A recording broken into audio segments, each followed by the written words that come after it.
come with stock interface.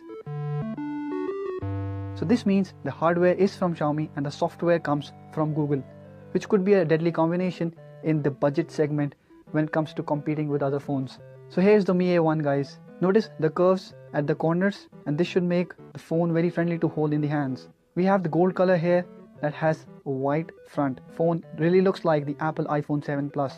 Looking at the back, the look of the dual cameras is very close, saved only by the flash which is provided at the front. And also the antenna lines are a total rip-off.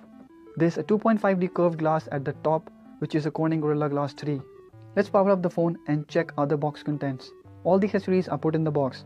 The first thing is a charger, which has a 2 amperes of power output. Then there is a user guide, though the SAR value is mentioned on the back of the box, which is 1.26 watt per kg for the head, just on the borderline. Then there is the warranty information. On the other side, there is the power cable, which is a Type-C cable, and there are no earphones given in the box. Now let's check the SIM card tray and other ports on the phone. The Mi A1 has a hybrid slot, which means you can add 2 nano SIM cards or 1 SIM card and 1 micro SD card for expanding storage. At the bottom, there is a 3.5mm headphone jack, a Type-C USB port, which is rare in this price segment, and mono speakers. There is also a primary mic, while the secondary one for noise cancellation is provided at the top, beside the IR blaster like the Redmi Note 4. The notification LED is given on the left of the proximity sensors at front. The soft keys at the bottom are not backlit, while the power and the lock key are nicely made and are tactile. In fact, the build quality of the phone itself is quite nice and sturdy.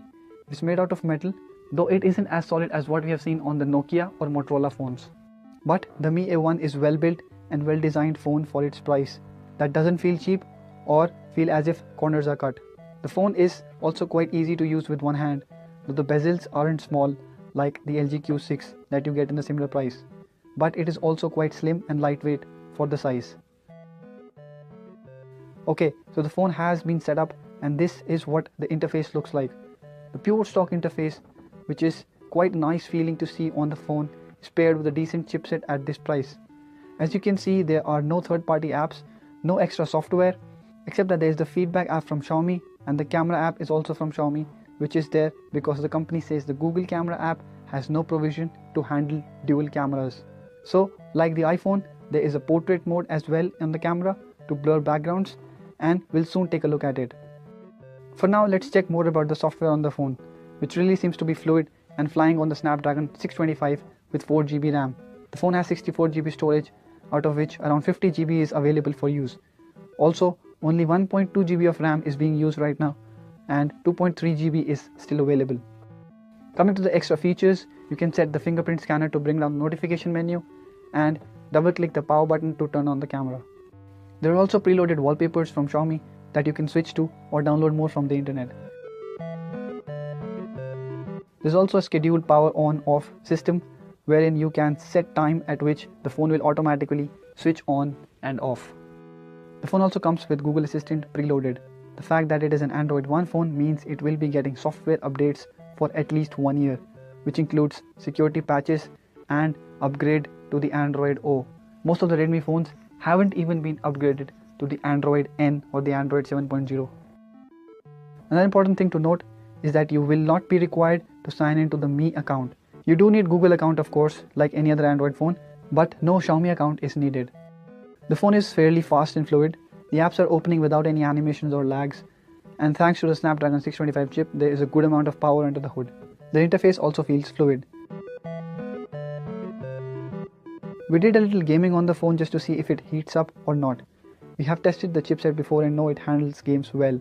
The Mi A1 has no problems running the Asphalt 8 or the Modern Combat 5. There are no frame drops or lags, though we did find the phone little slow at loading the games, but the gameplay itself is sleek and smooth. But gaming also drew our attention to the display of the phone, which doesn't seem as vivid as the Note 4. The rendering seems washed out in bright areas, and the color tone is not as appealing as what we have seen on phones of this price. Though it is a Full HD display, we think that the color and the clarity on the display could have been better. Now let's set up the fingerprint scanner and then check the speed of the unlock. As you can see, it's quite fast, not very different from the Xiaomi Redmi Note 4. Now, the Mi A1 comes with dual cameras, and we have seen them turn out not so great in this price on other devices. Though the implementation is a little different on Mi A1, so we kind of think it is a better utilization of two sensors than just for depth. So let's first check the autofocus on the main sensor, and then we'll check it for portrait mode that uses the zoom camera. The AF works quite nice, though it is a little slow.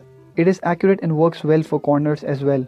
For the macro shots, you will need to resort to touch to focus, which also works great on the Mi A1. You get focus lock in just one touch, and the camera can focus quite up close. Photos come out to be sharp and the details captured are decent. Not great, but very much workable. To our surprise, the focus works good in portrait mode as well, which we have seen take a toll in other dual camera phones like the Lenovo K8 Note. Obviously, the zoom comes in handy when you are taking portrait shots to soften the background and create nice bokeh effect. The details captured are same as the main sensor, which is good. Other features on the camera include slow motion recording and time-lapse capture, both of which are a rare thing in this price segment. The quality is not exceptional, but still workable again.